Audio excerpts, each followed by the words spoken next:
السلام عليكم، إزيكم يا رب تكونوا بخير. أنا مش هاتكلم عن صينية البطاطس بالفراخ دي خالص، أنتم جربوها بقى واحكموا بنفسكم، يعني ما أقولكمش ريحة وطعم وجمال وإيه تحفة. ويلا بينا نشوف عملناها إزاي. بسم الله والصلاة على رسول الله. نبدأ. أنا عندي هنا فرختين متوسطين كده، طبعًا أنا باقطعهم من الصدر كده بالطريقة اللي أنتم شايفينها كده. أنا هاخليهم صحاح يعني، بس إيه هافردهم بالطريقة دي زي ما أنتم شايفين. طبعًا أنا بعد ما قطعتهم بالطريقة دي، طبعًا نقعتهم في محلول زي كل مرّة كده، غسلتهم الغسلة المعتبرة زي ما باعملها معاكم كل مرّة، بالخل والدقيق والليمون وإيه، حكاية. عندي هنا كيلو إلا ربع بطاطس، طبعًا حلقات زي ما أنتم شايفين كده.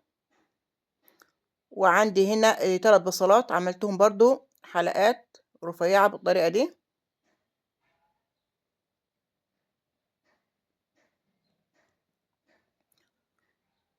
وعندي طماطم، حوالي نُص كيلو طماطم كده برضه حلقات، وأحط كل الخضار كده على بعضه.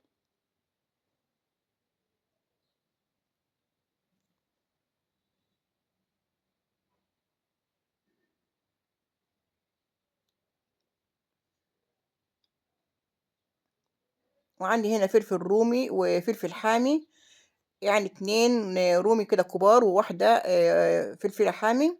عايزين تستغنوا عن الحامي، بس بصراحة هو بيخلّي الأكل تحفة.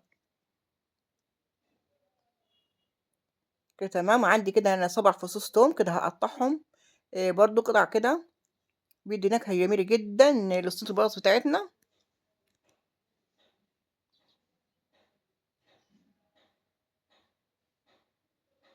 كده أوزّع كده التوم كده على الصينية كلّها كده وأنا باقطّعها، زي ما أنتم شايفين كده.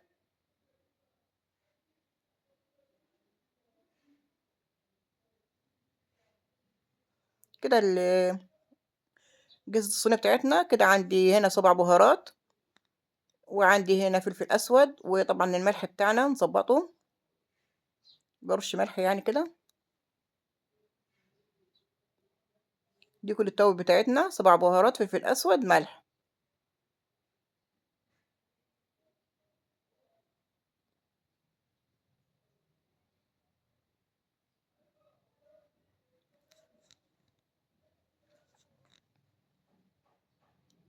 كده تمام. هاجيب الفراخ بتاعتي كده وأحطها على الصينية.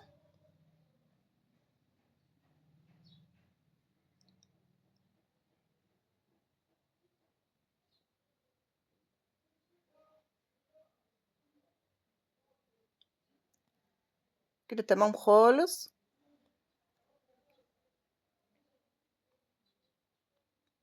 هاجيب كده طبق كده وأحط كده فنجان زيت، لو زيت الزيتون يبقى طبعًا تمام. أنا بصراحة ما خلص عندي زيت الزيتون، فحطيت زيت نباتي عادي. عندي هنا معلقتين صلصة مُعلبة، معلقتين حلوين كده.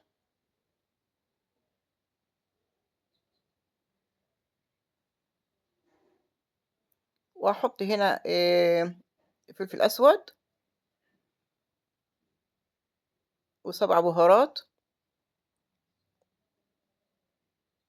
ومعلقة بابريكا كده كبيرة حلوة.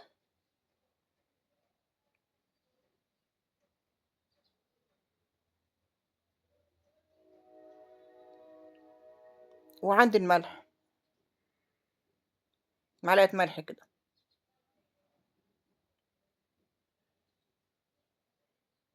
وهاقلّب الحاجات دي كلّها كده مع بعضها كده لحد كده أمّا الملح كده يختلط كده بالصلصة والزيت.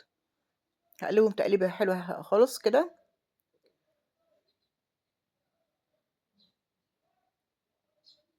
بعد كده باجيب الصينية بتاعتي كده وأتبِّل الخليط دوّة، أتبِّل بيه الفراخ.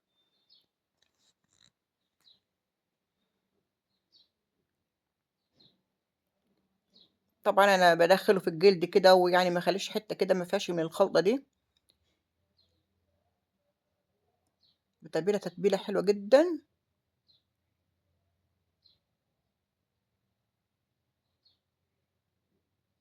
وأدخّل بين الجلد كده.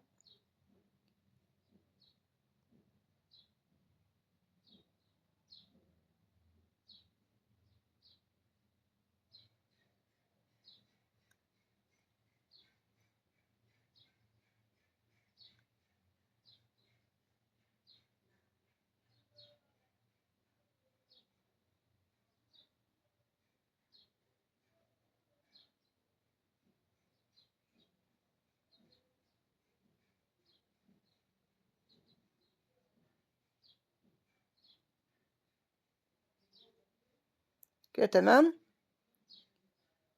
هاجيب باقي الخلطة اللي فضلت معانا كده وأحط لها كده أزوّدها كده معلقة صلصة معلبة، معلقة كده واحدة،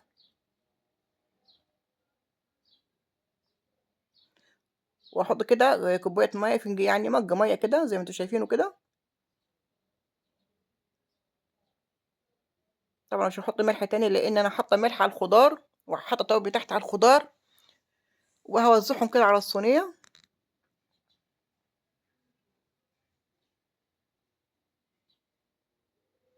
طبعًا أنا مولعة الفرن على درجة حرارة كده 180،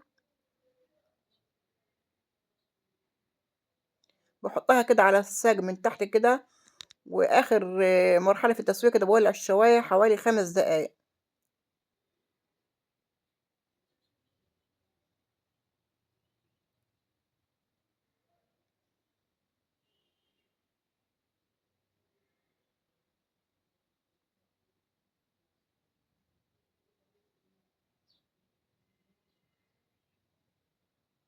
وكده تمام صورتنا جهزت كده، وهنطلع بيها كده على الفرن.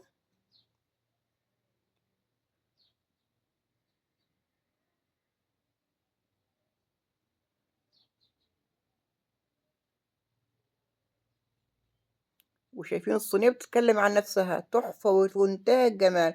جربوها انتوا واحكموا بنفسكم. طبعا ريحة وطعم وجمال وما اقولكمش اتنسفت النفس كده مرة واحدة. وبالتالي كده اشوفكم اخر ان شاء الله، واستودعكم بالله، والسلام عليكم ورحمة الله وبركاته.